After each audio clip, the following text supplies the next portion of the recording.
Hello, everyone. Welcome to another episode of Independent Academy, the series where we study the technologies that can help us become more independent and having these conversations with the people that are working behind the scenes to make all this technology available for us. Today we have Hero Gamer and a Crossfire, two members from the Stacks community, and we are going to talk about the Nakamoto release, which is one of the probably the biggest upgrades that the Stacks blockchain has is gonna go through very soon. And we're gonna learn what this means and what will this unlock. So yeah, thank you both. Maybe we can start by just giving us a little bit background on yourself without doxing you. I know yeah, I think you're both trying to remain pseudonymous, but yeah, maybe like how you got started with Stacks, what's your role within the ecosystem, and then we can move forward to learning more about this Nakamoto upgrade and why everybody seems to be so excited. Hero, do you want to begin? Sure. Yeah, I came into Stacks about 3 years ago, probably 2.5 or 3. I can't remember now. I came in because of NFT, because that was sort of the trigger point that got me in. But before, I was aware of Stacks just from listening to actually Maxi's Twitter Spaces. So hearing what they said about Stacks. I mean, they didn't know much, but yeah. So I dig into it, and I find the architecture pretty interesting because it also emphasizes that you can run a node on your laptop. So that sort of understanding how Bitcoin works, which is a pretty critical piece to how decentralized it can be, it is, and it makes me think like Stacks have the same ethos. So I started sort of got into Stacks, and then Trevor had a giveaway for like 30 stacks or something like that, and I won that context, and that's what got me actually using Stacks because of a giveaway from Trevor Owens.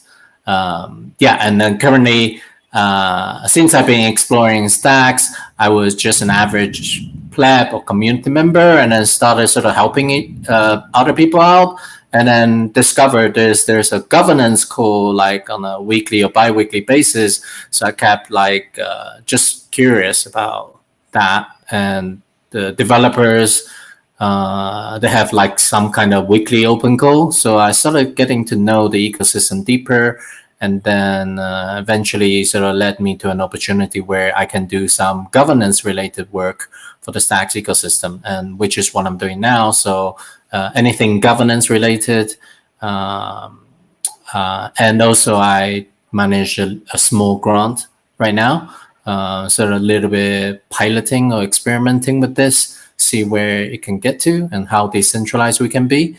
But yeah, so anything governance, anything small grants. Wonderful, wonderful. Yeah, that's the whole D grant program. I'm a big fan of how that got started and how everything was done so openly in public and very, like you say, very aligned with the Bitcoin ethos, which is sometimes to me is a little bit shocking how a lot of the Bitcoin maxis tend to not like Stacks a lot. Especially when I talk about Stacks, I feel a lot more pushback, and sometimes I don't understand why that happens.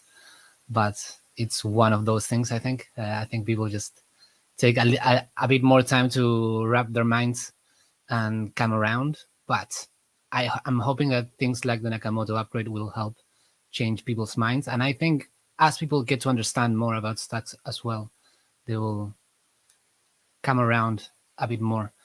A Crossfire, do you want to give us a little bit of the background on yourself? Yeah, sure thing. Yeah, so I kind of discovered Stacks around the same time as Hiro mentioned. It's been a couple of years, right when Stacks 2.0 went live. Kind of heard about it for the first time. For some reason, I completely missed like the old Blockstack days when they were kind of building beforehand. Hadn't really heard about it at all, but have been a long time Bitcoiner and was kind of more along the maxi side of things, actually. So like, was still keeping my ear to the ground in terms of what else was going on and, kind of the crypto industry and following what was happening on Ethereum and people building new things. So I was looking for, how some of those technologies could be built on top of Bitcoin. And that kind of led me to Stacks. So kind of got interested, especially with the proof of transfer, the opportunity to earn some actual native Bitcoin through another project I thought was pretty interesting. And, as I kept going down the rabbit hole and finding out more and more about how Stacks worked, I just kind of liked the philosophy, felt a lot of, resonance with some of the things that made me interested in Bitcoin in the first place. So I kind of made that transition over to the other side where I became a little bit more open-minded than I was when I kind of initially discovered it. And, over the years, it's kind of led me to today where I got involved in Stacks through the SIP editor process. So like, any improvement proposals that come through, kind of helping look those over, make sure they're formatted right for the Stacks chain. And then also producing some educational resources. So, specifically as we're heading into Nakamoto and SBTC coming after that, kind of diving into, how to make this more accessible to people outside of, the nitty gritty technical details so they can kind of understand the implications of what that means for Stacks and then the Bitcoin economy more broadly. So that's kind of led me to today. Wonderful. That is our objective for today. So it's great to have you here. I really, for both of your journeys into Stacks, like I had the same journey, but I started by contributing and collaborating with Rootstock, which is another L2, again, to try to expand what Bitcoin can do. And I don't know why a lot of times the Rootstock and the Stacks ecosystem seem to be at odds between each other. And I am trying and hoping that both ecosystems can collaborate more. And because I just, when I speak to Hero and when I speak to you and when I speak with everyone in the Stacks community, I just think that we're so aligned and we're looking for the same things and we're thinking in a very, very similar way. I collaborated a lot here with the Stacks Australia group. Shout out to Gordon and Sam who are managing that, and they're doing great work. And yeah, I think both chains are trying to expand Bitcoin. I think we can collaborate much more than we should be trying to compete, if you want to put it that way. And like, you don't have to choose one or the other. I use both chains. I think both have their use cases, and to me, anything that's going to help Bitcoin, I am all forward, and I don't really care which chain creates the opportunity as long as the opportunity is there. Yeah. So, 100%. yeah, thanks. And I have to say that unfortunately, that is a thought that some people in the ecosystems don't share. I don't want to go into too much detail, but I was hosting these kinds of spaces from a different account, and when I started inviting people from Stacks, I had to close those spaces and I had to start creating on my personal account because the team was not happy with me talking with people from Stacks. But again, I think that kind of mentality is something that people will have to come around, and I'm hoping that by providing these spaces and so that people understand more how Stacks works, it's going to help change that, and people are not going to have such a visceral reaction, and we can move past silly arguments like, oh, Stacks has a token, therefore it's not aligned with Bitcoin. I'm hoping we can move past that, and we can understanding how Stacks works. We can understand the value that it brings to the table. So I think you're gonna see like different meta protocols working with each other, like Liquid and Lightning, right? They have a wallet called Aqua, and they make that sort of sort of interaction more seamless. So the only difference is we do have a coin. And in the future, you're gonna get like meta protocols built on top of Lightning that will have a coin. Like those coined raised protocols on top of Lightning, they will have to. They are still trying to improve Lightning. Like everybody just want to make Bitcoin better. So whether you have a coin on the protocol or not, it really doesn't matter because at the end of the day, it's just different degree and different trade-offs you're trying to optimize rather than everybody having the same design. Like it is sort of net better off as a if we zoom out, we have various experiments going on. So I really personally don't see a problem, and in the future they will have to live with each other one way or another. And I think the only difference is if you accept that even on the chain level there isn't a token, you will have to accept on top of the chain, i.e. the dApp level, they will have a token. So there's only one layer difference you're talking about having a token or not. Having a token is a certainty that there will be additional tokens.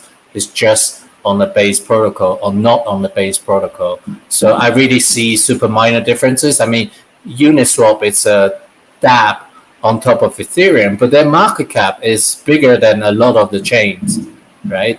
So these sort of tokens on the protocol layer or on the dApp layer and without the base layer having a token, I think it's kind of arbitrary to me.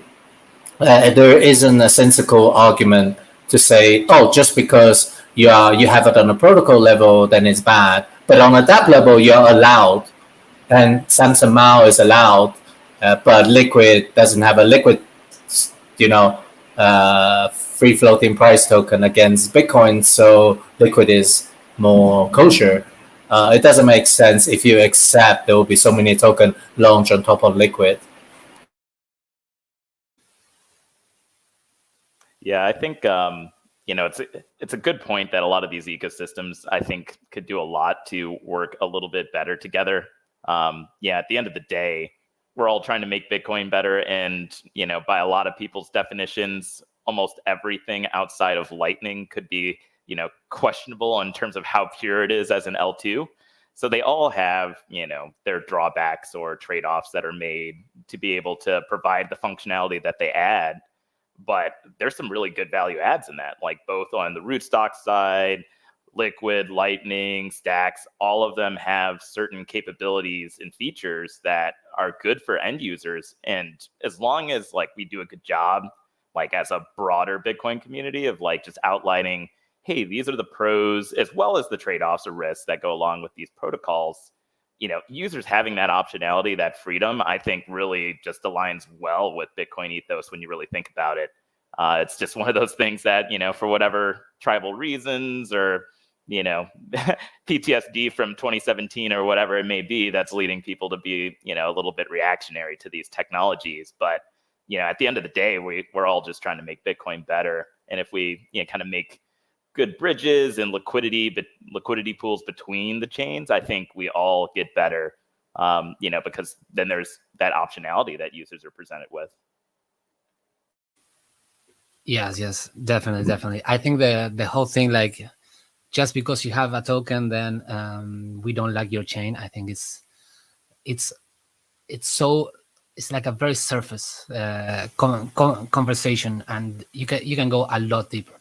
Like I've been involved with Rootstock for a number of years now, and I'm trying to be as active as I can in Stacks as well, just because I want to help anything that's building on Bitcoin. And looking at both chains, I can very easily come up with a lot of pros of having your own token. That Rootstock, because it doesn't have its token at the base layer in the way, like it's not the token I use for the fees.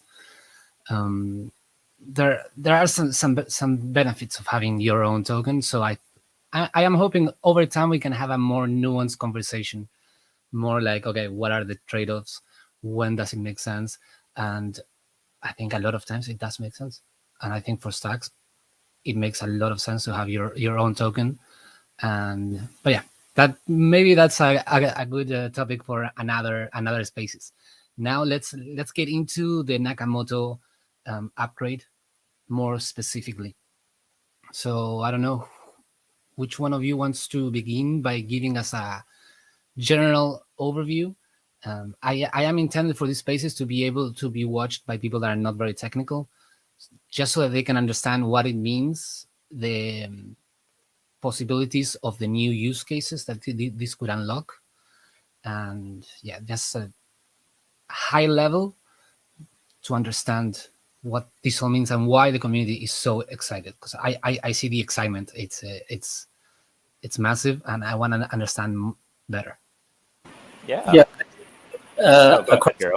How about if I do the the simpler version, and then you help with the extrapolating the more detailed side? Yep.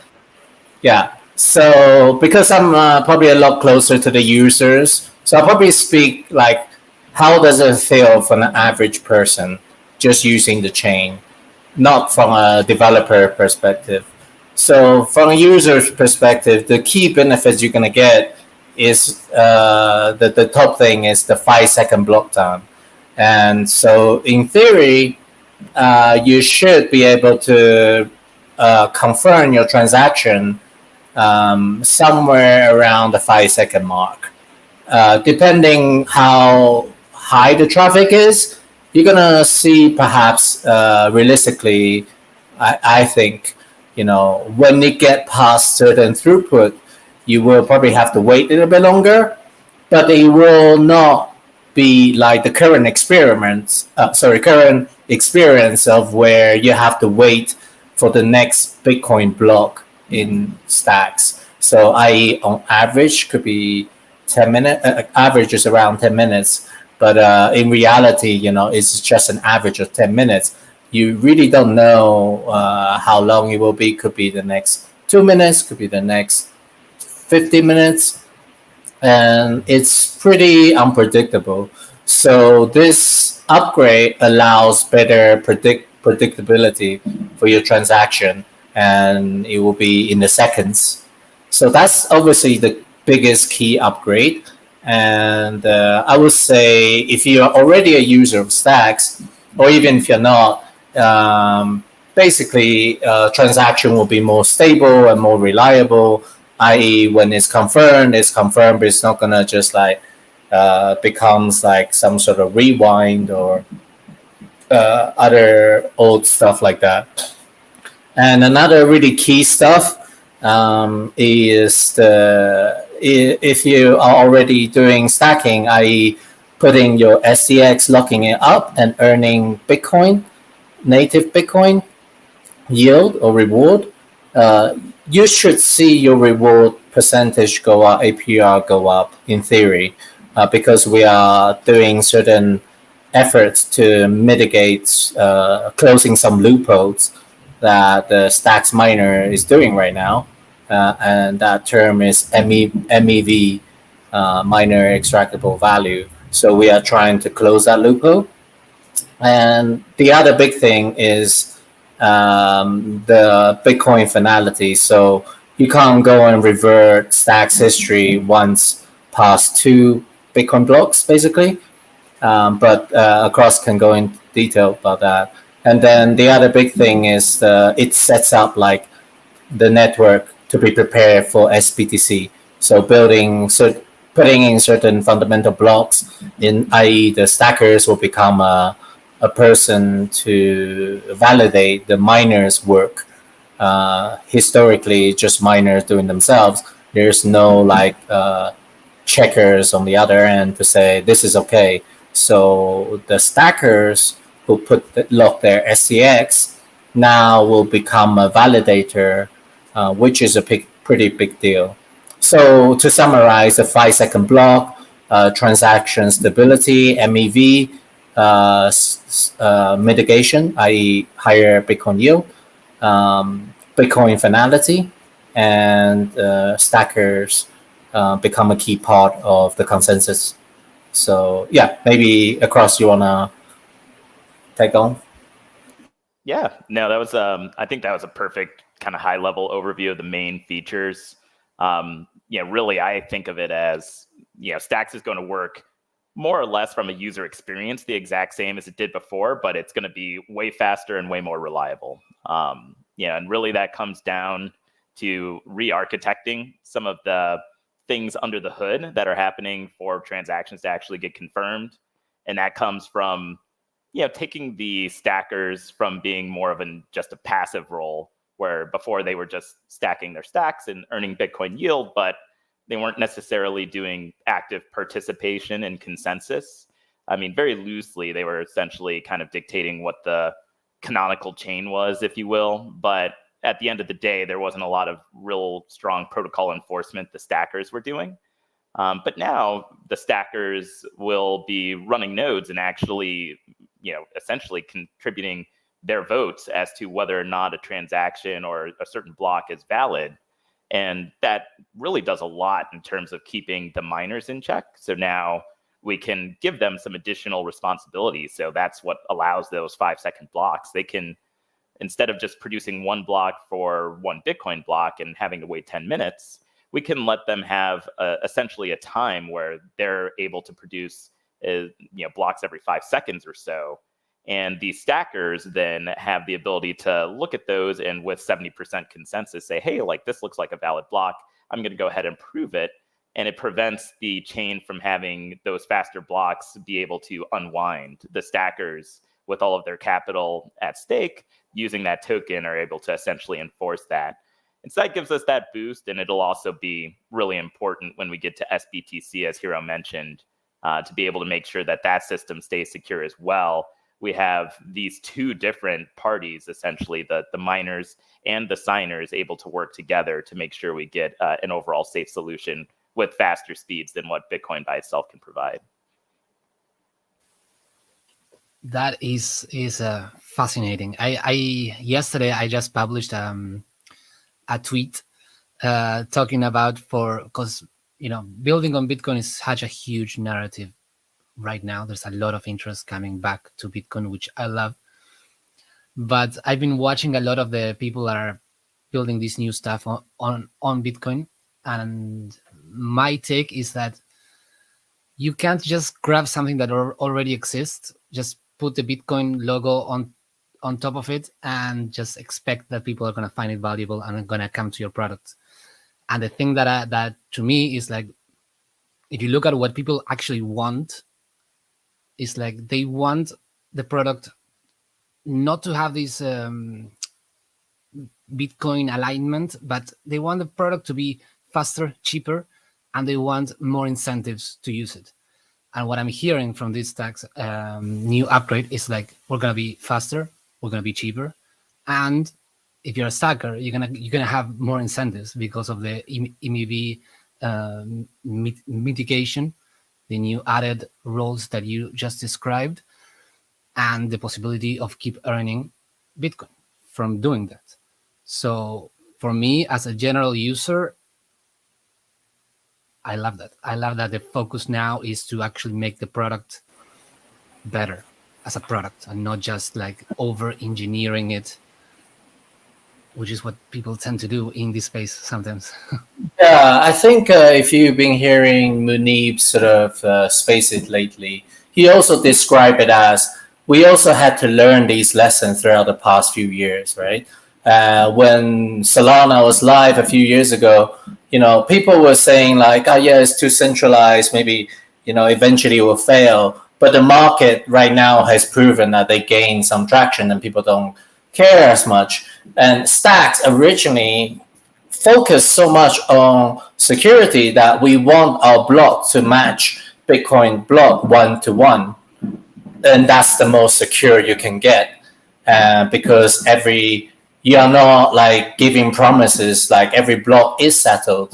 Whereas sort of from my sort of understanding that, we have all these faster transactions, but they are not like 100% guaranteed, because in between you can still get, there's still some trust assumptions that you need to make, i.e. the miners need to do their job properly, and also the stackers need to be sure like they approve of this replay guarantee. So you still trust making additional assumptions. But whereas the original model, we heavily lean towards security. And that has given us some credibility, but it also has given us some challenges when it comes to UI UX for the average user. It's really challenging for people to go from Solana, where they have under 2-second transaction confirmation, to Stacks. It's probably the most probably the most secure. It's super secure because the history is written into Bitcoin, and however, the speed is just one of the slowest and little bit unstable. So it's a hard sell, which we come across so many challenges with onboarding people, because people coming for like a few days and then they start experiencing all this UI UX level issue, and we have to keep explaining to them it's because it's super secure. But no matter what we say, it's still really difficult to as a case for having a challenging UI UX. So now we have sort of learned that lesson throughout the past 3 years, and then sort of pivoted a little bit, or adjust the optimization a little bit. That's how I feel. Yeah, no, 100%. And it's interesting too, because now, like, taking these stackers and giving them that additional responsibility, we do have almost like when you have that initial transaction, those 2 layers of confirmations. Like, so when you first do like a transaction and you have that faster 5-second block, you're essentially relying on the stack security at that time, which is going to be mostly based upon the incentives of the miners producing those blocks, and then the stackers with their capital locked up and their validation, which is still, it's a very strong guarantee. There's large amounts of capital that's stacked within the Stacks protocol, ensuring that they have every incentive to make sure these things are handled properly.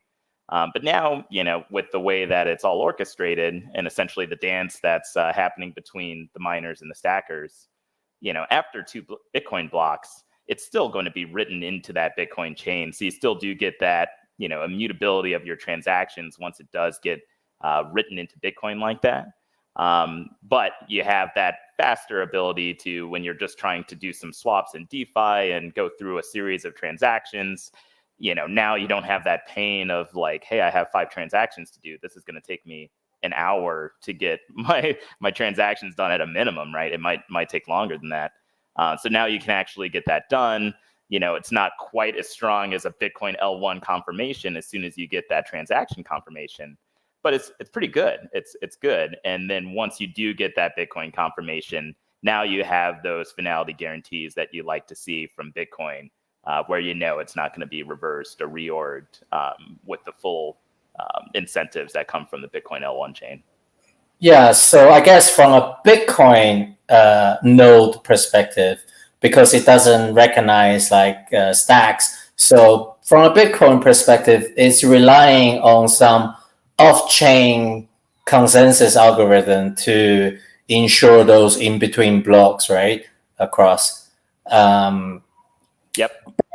The good thing is we do actually have about 400 million STX locked up in this consensus algorithm, which at the current price, let's say if it's $3, we're talking about billions of capitals at play to secure this 5-second blocks, or 70% of it has to agree to that in between Bitcoin blocks confirmation. So we are not talking about some trivial amount of money securing these in between faster block security. But like across said, like once it gets into the next Bitcoin block, then you have much better guarantee. But even in between those Bitcoin block, you're still receiving huge amount of capital with some years of history of credibility and proper devs behind maintaining this chain. So it's all in all a pretty strong guarantee, even those in between blocks. Yes. I think like sometimes people make the mistake of when they hear like this is not as secure as a Bitcoin final transaction. Like they make the mistake of thinking black or white. Like, if it's not as secure as Bitcoin, then it's not secure. But as you described, there is like Stacks has been running for a number of years. There is a large amount of capital securing the chain. So saying that yes, these transactions in between the Bitcoin blocks don't have that assurance that you have once the Bitcoin block gets created every 10 minutes doesn't mean that those transactions are not secure. And I think that's important for people to understand. And we need a way like this new system so that we can get that speed. Because if you don't get that speed, then chains like Solana or like the Ethereum L2s are just going to provide a better experience for the user.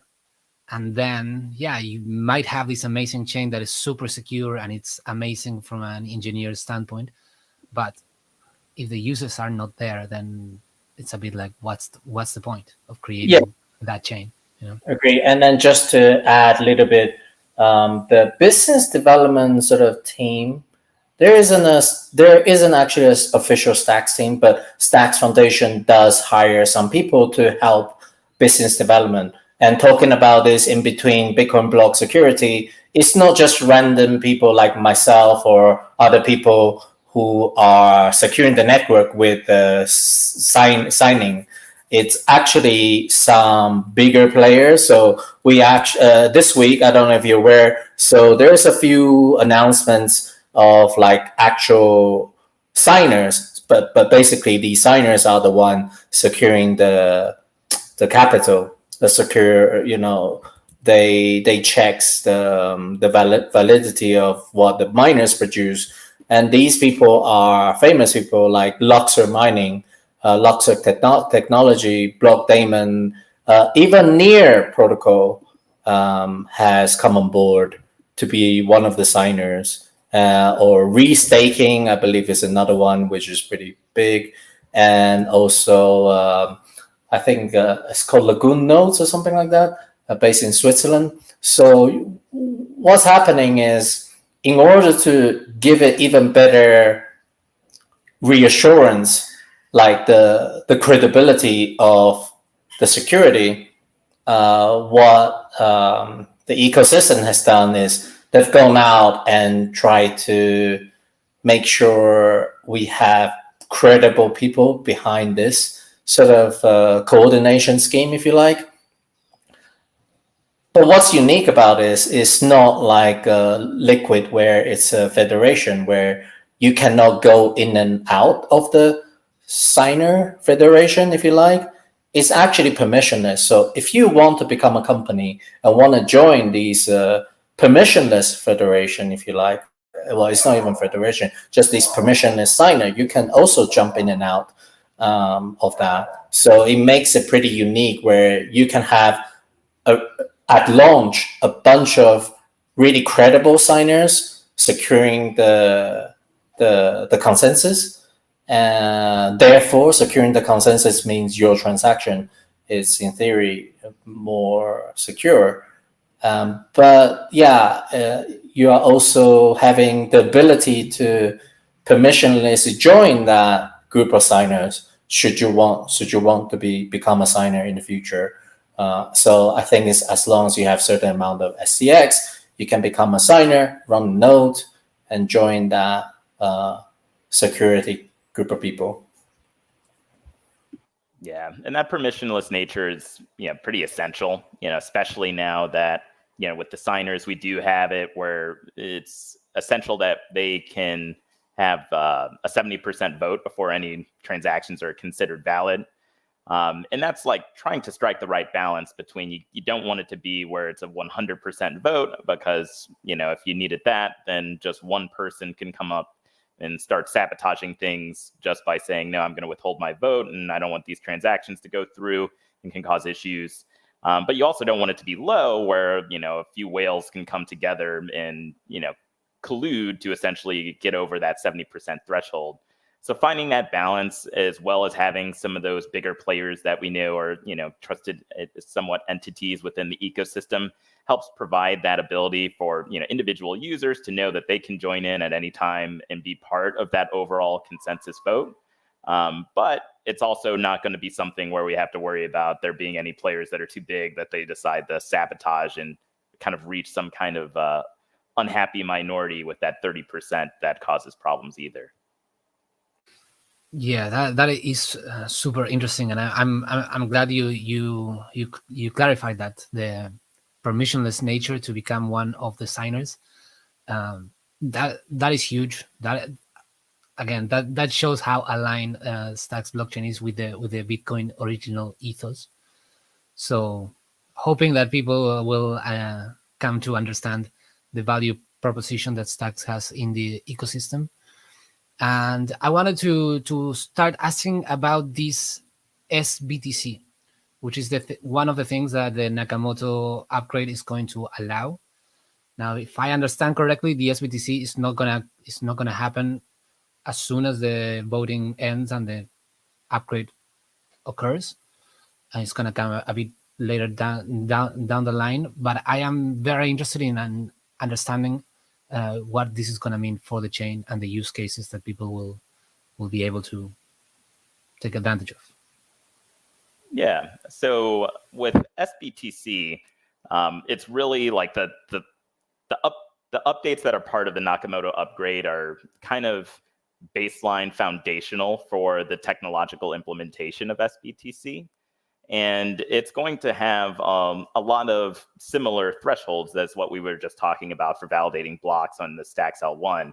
So the signers that are going to be signing off and reaching that 70% threshold will also be conducting a similar analysis for new Bitcoin deposits that would be coming into the SBTC ecosystem. And they would essentially be using Schnorr signatures and threshold signatures to be able to accept those deposits to generate an address for deposits from end users, as well as to move those coins as needed to either process withdrawals from the chain back to Bitcoin L1 or to mint the SBTC SIP10 tokens on the Stacks chain. So really at the end of the day, SBTC is going to, when it's operating on the Stacks network, it's just going to be like any other token. So you could expect the same fast transaction times. You can do anything on the Stacks network, use it in smart contracts, just like you can with any other fungible token on Stacks. But really the benefits come from the trust assumptions and the permissionlessness that goes into SBTC versus some other tokenized versions of Bitcoin.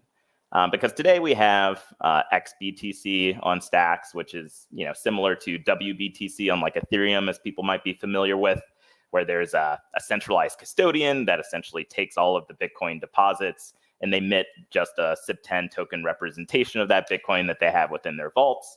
But of course, that has potential pitfalls, which would be that centralized entity could decide to blacklist certain wallets, or all of a sudden they could lose those funds, or any number of things could happen whenever you have a centralized entity in control. And some people aren't necessarily comfortable with that. I wouldn't say that makes XBTC or Wrap Bitcoin or anything like that useless. I think there's lots of uses and times where people might trust the centralized custodian for certain scenarios. And again, I think it's just about informing users. But for Stacks, having a native decentralized version of Bitcoin where you don't have those same permissioned barriers for people to be able to enter. At any time, you could just take your Bitcoin, deposit it in, have those decentralized set of signers, that large group of signers we already have for securing the Stacks network, can manage that with shared custody those Bitcoin deposits and mint those tokens for you, and then you can withdraw at any time without having to ask permission. That nature of it is a big add for a lot of users who want to be able to peg in maybe a large amount of Bitcoin. They don't necessarily want to have to wait until they get approved by some custodian to actually move those funds. They know they can withdraw at any time without any red flags kind of going on in the meantime to stop them. So for a lot of end users, that's really valuable. And I think it's going to be a big unlock for the Stacks chain of people that were sitting on the sidelines, didn't necessarily feel like they could use their Bitcoin effectively within Stacks. Now they have one that's much closer to those L1 assumptions. It's still not there. Of course, if you want to be fully self-sovereign, absolute max security, that's what Bitcoin L1's for. And that's going to pretty much always be the case. But, again, if you're willing to accept those trade-offs for the additional capabilities, the additional speed, using smart contracts, but still remaining permissionless, that's where SBTC really comes in. And the Nakamoto upgrade with setting up those signers, setting up things like StackerDB for those signers to communicate was an essential part that is going to be instrumental in SBTC coming to reality later down the line, which you're correct, it will be happening after Nakamoto. I think, the roadmap estimates was a few months after Nakamoto goes live would be when we would be starting to see SBTC. So like probably 2-3 months, something of that nature, as that does have its own protocol upgrades that are going to be required for that to go live. But yeah, the groundwork is going to be laid with this upcoming upgrade. So I'm really excited for it. Yeah, me too. I'm very excited. I think we don't have something in this Bitcoin ecosystem that operate at such fast transaction settlement. And it has a pretty decentralized version of wrapped Bitcoin. So I think if we have that primitive, and if we can leverage that somehow for the stablecoin, I think it could be a pretty big unlock, because essentially we will be the fastest chain in the Bitcoin ecosystem, right? If we don't talk about Lightning. From my understanding, correct me if I'm wrong, my memory says Rootstock is 30 seconds. Liquid is 1 minute for sure. Stacks is 5 seconds. So we currently don't actually have any other sidechain that settles faster than that. So I think from a Bitcoiner perspective, I'm super curious to see how this experiment will go with having a faster chain with not WBTC like multi-sig wrapped Bitcoin. We are having a very decentralized wrapped Bitcoin that you can even enter as part of the multi-sig signer, essentially, but its threshold signature is permissionless. So does that have a product market fit? I'm more sure about the faster transaction has a product market fit than anything else, just because the market data has proven us that people do care about faster transaction. And I'm keen to see how the wrapped Bitcoin will go once we have enough users on Stacks because of the fast transaction. Are people gonna really use this super decentralized version of SBTC, or are people gonna use like Alex version of a BTC wrapped version, because they also have a BTC from Alex itself. They wrapped it themselves and custodied themselves, I guess. And also even on Alex DEX, you can also pay the gas fee now in a BTC. So the network is already, without enforcing on the protocol level to have a wrapped version of BTC or SBTC paying for gas fee, the developers themselves already toggle that ability or option on for you to be able to pay in wrapped BTC. It's just whether you're paying on SBTC or SBTC. Maybe in the future they will be paying in stablecoin version too. Obviously, behind the back, they might swap into SCX and so on. But on a UI UX level, you are paying a BTC you have the option to pay a BTC instead of STX right now live on Stacks. Yeah, so I think it's like you said, like it's important to think about what user actually want and whether something will take off. It's the product market fit, I think. Yeah. And it's fascinating too, because, already with having ABTC and XBTC on Stacks, we're seeing liquidity pools start to gain momentum just with users swapping back and forth between the two. And I think this will just expand once we have SBTC live, and hopefully as well when we start doing some more potential cross-chain bridges between other Bitcoin L2s as well.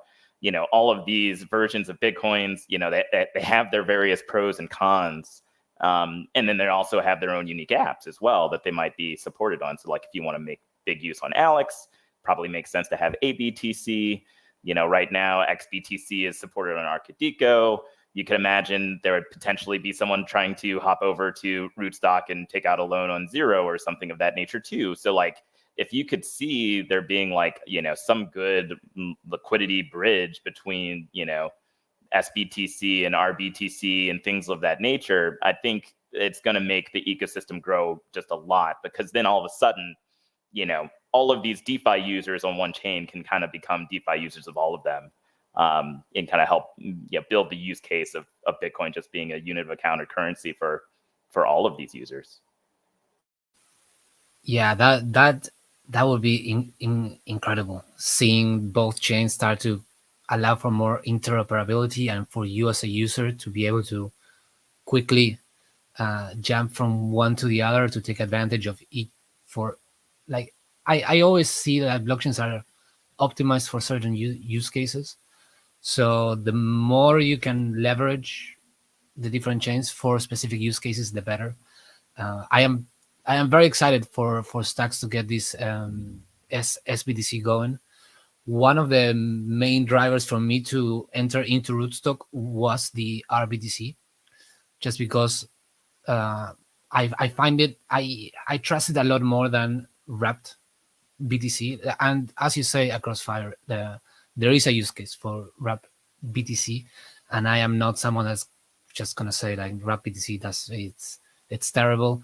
Like it's not terrible. It serves its purpose, but it's important to understand the trust assumptions behind it and the difference between something like RBTC, and hopefully once SBTC comes into play as well, it'll give you something that resembles more RBTC than wrapped BTC in the Stacks ecosystem, and that's gonna be massive.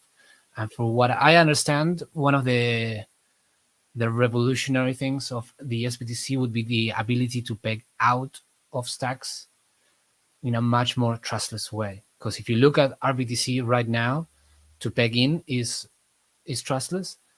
At the moment of pegging out, that's the last remnant of the trust assumptions. There are some trust assumptions that the people that are signing the federation needs to be online at the moment of pegging out. Like they don't have the power to remove the Bitcoin collateral, but they need to be online for you to be able to peg out. And that is the last trust assumption left in the RBTC system, which is constantly trying to be improved. But SBTC, for what I understand from what I'm reading in the documents, would make the whole pegging out process fully trustless. And if I understand correctly, it's going to be the first time that this is being achieved. Is this the case? Yeah, no, 100%. That's really the goal, is to make that process really like streamlined.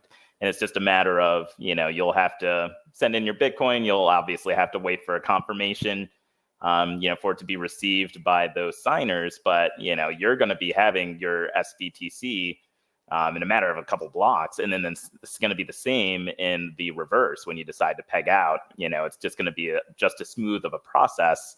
And it's just a matter of, again, those signers reaching their threshold signatures. And this kind of goes back to, the trade-offs of having a token. it really is that Stacks capital that is allowing us to maintain the incentives to make sure those signers stay honest, stay permissionless, and actually do process those withdrawals. Because, if all of a sudden they decide to stop or not process that for whatever reason, they're going to be holding up their own rewards. They won't be able to receive any Bitcoin rewards through proof of transfer anymore. Obviously, that would tarnish the Stacks reputation in and of itself. So that any of the Stacks they have locked up in the protocol would be a big capital loss as well. So there's just really no incentive for them to do any of that dishonest kind of work just because of that capital that they have locked up. And that kind of becomes one of the benefits that comes from having that token, as we can explore this particular design for SBTC. Yeah, I completely agree. Like, and people say, why should there be a token? Why should there be a token? We are, running these side chain or parasite chain, if you like, what Bitcoin Magazine calls. We're running these live with actual evidences how the token can actually be beneficial to a pretty critical instrumental pieces to keeping the chain liveness, or users onboarding, or builders having some capital there to incentivize them to come and join the network, or having a foundation to be able to have some capital to pay developers. We are not operating on a pure altruism sort of world.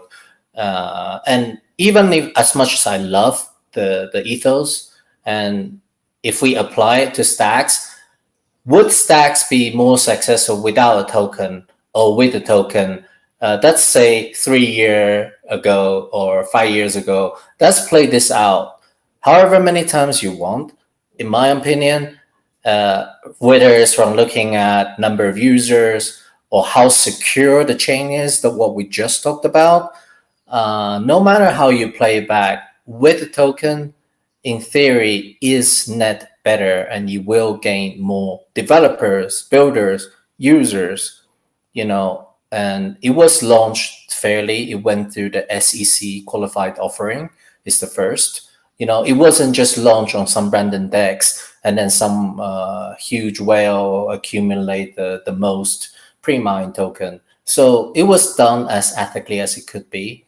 And even if you put aside that, just the benefits like it gives us to allow the network participant to be a incentive aligned to want to keep this chain alive and keep this mission everybody on the same page. I think it gives us a lot of advantages by just having a token. And it's interesting, because even with these network signers, they are incentivized to be live.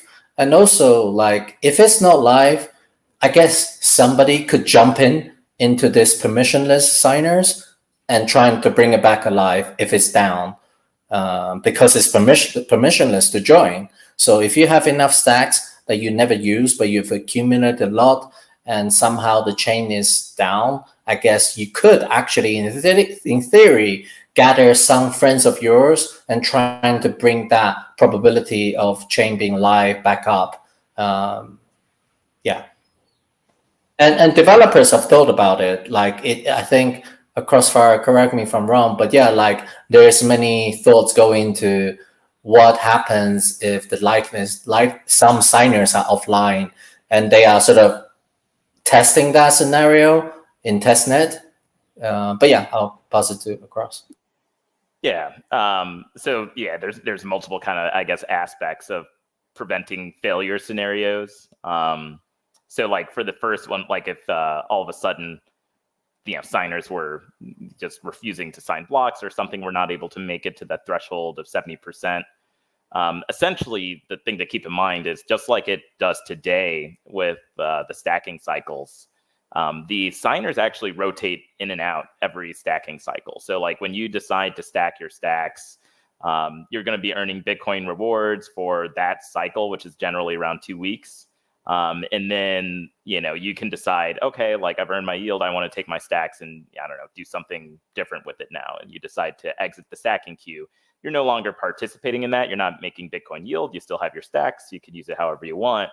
But there's somebody else that's jumping in and taking that opportunity to earn that yield from the protocol. The same thing will be true here. So like if somebody's deciding like in some extreme scenario, like, hey, we're going to just like not participate anymore, and there's enough people doing that for some reason that it's causing those thresholds to not be met, eventually they will be rotated out. And there will be new sets of signers that would be coming in at that point to participate in that consensus and get things back up and running. And then payments for POX and everything resumes as you would expect it to normally work. So that's, kind of how it gracefully recovers from just a situation of, weird signer behavior, if you will. The other scenarios that there's also mitigations in place for is just, somehow, there's, a bug or something that leads to the Bitcoin being held by this decentralized group of signers being in a shortfall or under the amount of Bitcoin that is minted as SBTC, so not fully backed 100%. In those scenarios, I mean, again, this wouldn't happen in any kind of normal situation outside of there be like some sort of actual protocol bug that is unforeseen. But even if that were to happen, this is where POX gives us a path outwards, because then we can use those rewards that be coming through for the stackers to make the SBTC system over time whole again, to get back to that one-to-one relationship. So it kind of gives us a little bit of a safety mechanism that doesn't necessarily exist in other pegged Bitcoin options, where, if a centralized custodian loses that Bitcoin, I mean, I guess they could go buy some miners or something like that to try to shore up and get their reserves back one-to-one. But we have that built-in protocol to help us get there. Yeah, no, it is fascinating the way Stacks is using the token to, and like a lot of times Bitcoin maxis would say that you don't need a token and all of this stuff, but the token it's a very useful tool, and it can be used to improve systems. Like it's not just something that somebody is adding to so that they can pump it and make some quick money. Like it's an integral part of the system, and it fulfills a very important role, and it also gives you a lot of benefits that if you don't have it, then those benefits are not there. Like Hiro said, it also serves as a great way to raise the initial funds, get the project going, pay the developers, provide the necessary incentives.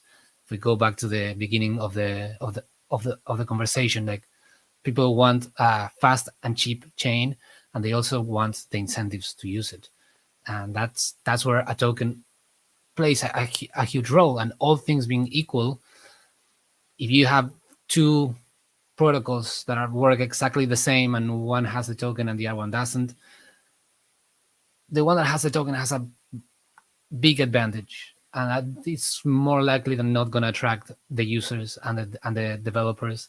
It's also a great way to capture the value that's been created in the ecosystem and distribute it to the people that are in the ecosystem.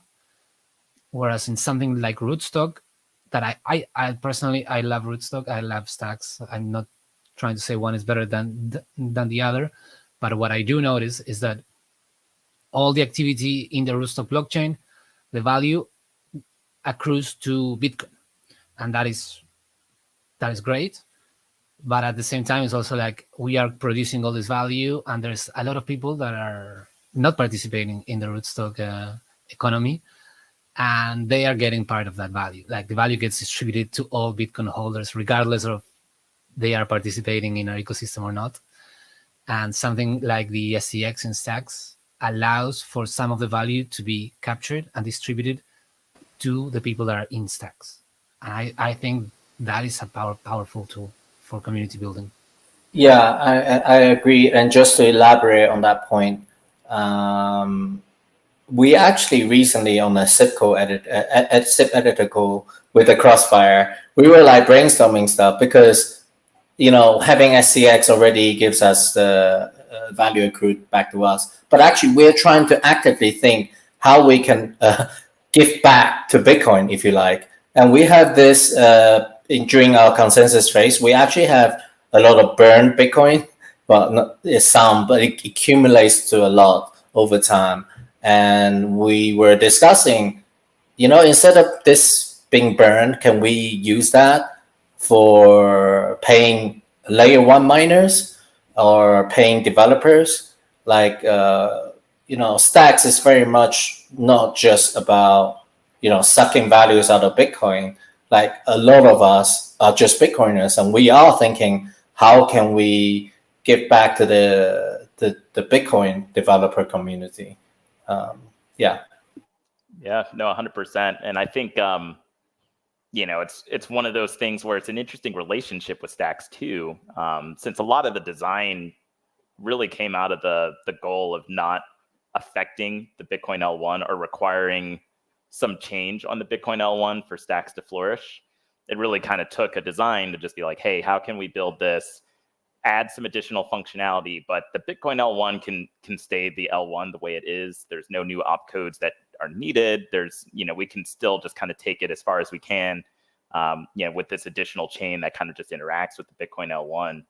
And I think, ideas like that, like if we can make a good use of the Bitcoin that's burned on the chain and kind of give back to the Bitcoin L1, I think that's great, right? Like that would be a great way to kind of almost extend an olive branch or proof, that, hey, we're about Bitcoin, we're Bitcoiners here. We want to do right by the L1 chain.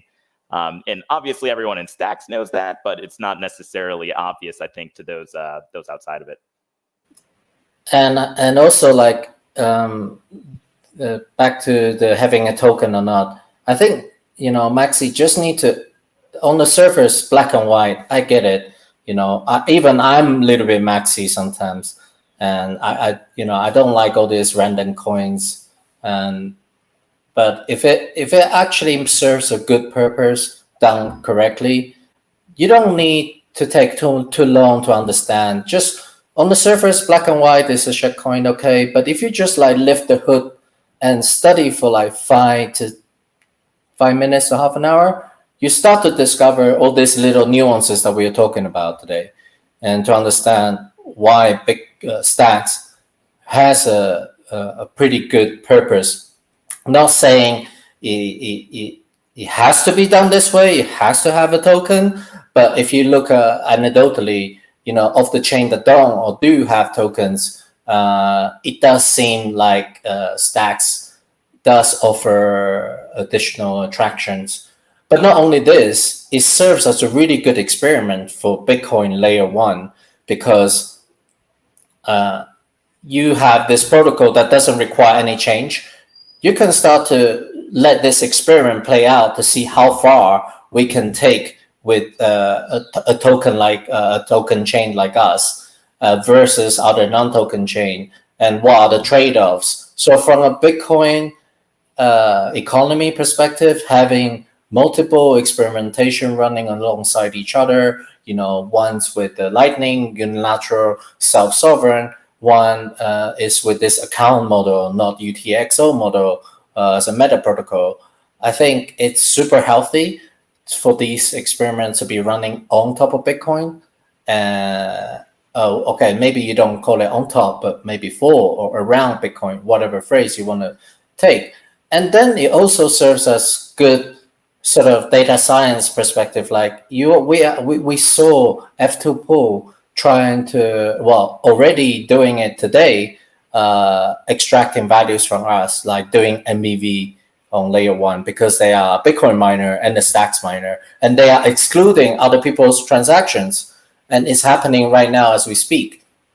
And these are good data points for other protocols in the future. Let's say, the brothers and sisters or the ancestors, the kids of Stacks, the future protocols, to learn from us. It's a really good learning lesson. for other designs to improve other chains design in the future, or even now. They probably studied us and know our weaknesses, if you like. So I just think it's a super healthy experiment for Bitcoin itself. Yes, definitely. I think like the thing that I love more about this space is exactly that, is that we have a lot of different experiments happening at the same time, and people can learn from everyone. And hopefully, as people learn more and we have more experiments and different designs playing out in the wild, we can continue to improve them. And I just think that's the way we move forward. And just shutting an experiment down because it has a token, or arguments that are, like you said, they're very superficial and they're not trying to understand it, just doesn't make sense. That whole Bitcoin magazine article about like, well, if it has a token, then it's not a Bitcoin, it's not tied to Bitcoin. Like that's not useful. That I don't think that's helping the space moving forward. It's just shutting down conversations, and the best thing you can do is have different ideas playing out in the wild, all trying to bring value to the end user. And if we do that and we learn from all the different implementations, then it's going to be better for everyone.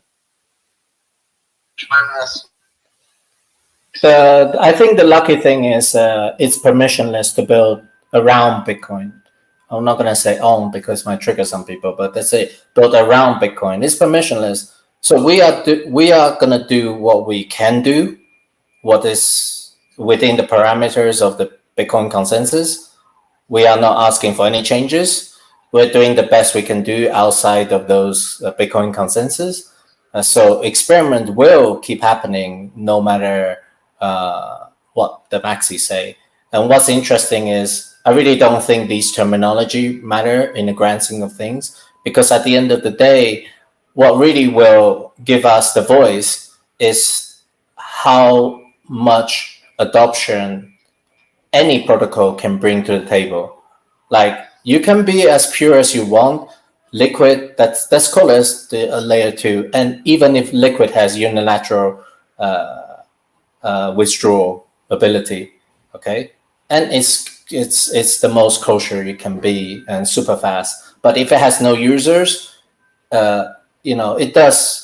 it's pointless just being called, being named L2. And we are named the parasite chain, but we are bringing much more users to the Bitcoin ecosystem. So for me, what really makes a difference is actually put the results on the table. How many people are you bringing to the ecosystem? How many people are you converting from the altcoin world to Bitcoiners world? I think those actual adoption user level metrics, or builders, how many builders are you actually driving back to the Bitcoin ecosystem, like what Ordinals has done. They are not a layer 2, right? They don't have some crazy unilateral ability, but they managed to create, gain more users, drove people to Bitcoin, and use Bitcoin as a medium of exchange. I think it's pretty impressive. So at the end of the day, what matters is actual evidences, actual data points. How much people can you bring to the Bitcoin economy? Then trying to say this terminology, you are this category, you are that category.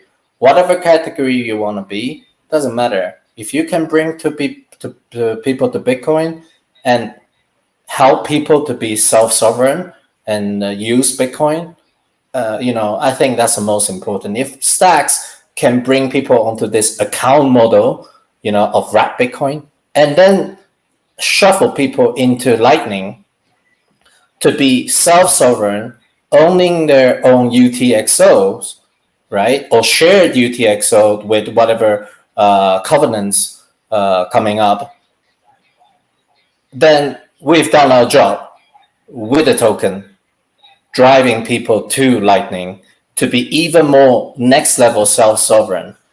That's how I see Stacks could become a portal, the initial gateway to the Bitcoin economy, by allowing a better product market fit of simple UI UX without needing to manage channels, liquidities, and etc. through Lightning, you're gonna get people coming different direction to Bitcoin.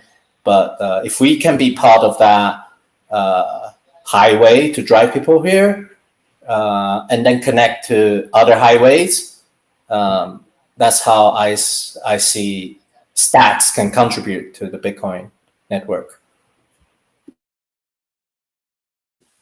Yes, yes. I really, really like this practical approach instead of ideological debates that get us nowhere. It's like, no, let's just build stuff and let's add value in different ways. We are 10 minutes over the hour. I think we can do some closing comments, and I'll be more than happy to have you both back, maybe after the Nakamoto release gets approved, and even like once the SBTC comes live. I would love to do more in-depth discussion on the impact that it had on the Stacks chain. But yeah, for my side, I just want to leave the audience with this idea that the Nakamoto upgrade and SBTC is going to allow stacks to be faster, to be cheaper, and it's going to have better incentives for the people that want to stack their stacks coins. And I think that is great. I think that's what people want: faster, cheaper, more incentives, and more use cases, more access to the liquidity of Bitcoin itself. So, Crossfire, do you want to leave us with some of your final thoughts?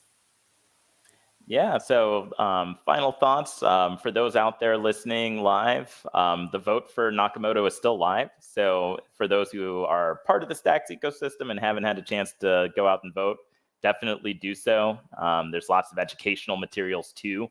So if you just want to like learn a little bit more about Stacks, you can check out Hero and myself on Twitter. There's links to things like SIP Reading Club, where we read through the SIP in its entirety. So if you want to get like familiar with the jargon or how things work, definitely check that out as a good resource to get a better deep dive. There's lots of other tools. I think Hero has a nice mega thread on his Twitter profile with a pinned comment, so you can definitely check it out there. But otherwise, yeah, just loving all the innovation that's happening in Bitcoin, trying to keep up, between BitVM and ordinals and inscriptions and BRC20s and etc. There's so much now, and it's really exciting to see it all. I'm just really hoping to see more and more in the next year, and Stacks is going to be a big part of that. I'm excited. I'm going to do my part to highlight that to as many people as I can. But thanks for having us today, and really appreciate this time. Yeah, if I may just do a quick sort of call to action for Stacks network upgrade. In case people didn't know, Stacks is trying to be as decentralized as possible. So actually all these upgrades cannot happen without sufficient number of STX token holders says yes. So there's a minimum quorum of 80 million STX for the stacking people, and the non-stacking people need to reach a quorum of 66% voted yes. So all these set up sort of trying to drive further decentralization and further governance, so that decisions are not key upgrade decisions are not unilaterally decided by some central entities or Manib. So even Manib wants to propose something malicious or something that he thinks is good, if enough people don't think it's good, it's not going to happen. So this is what we're trying to drive from a governance perspective. And there is a vote going on right now. Actually, upgrade this Nakamoto upgrade is not a complete 100% given. It must be voted with sufficient number of votes. So my call to action would be anybody watching this or listening back, go and take you have 2 days left to vote. If you have any SCX in your wallet, stacking or not stacking, you are eligible to vote. So just go to nakamoto.vote site, and then you'll be able to pick one of the methods to vote. or just go to my profile. You'll find the links. Thanks. Yes. I love the way the way the governance is done in Stacks and trying to be decentralized and trying to give everyone the opportunity to have their voice heard. So everyone go vote, say yes or no, whatever it is that you think is best for the ecosystem, but make your voice heard. These systems, they need the input from the users, so it's super important. So once again, Across Fire Hero, thank you so much for joining me. Thank you for all the people that have been watching live.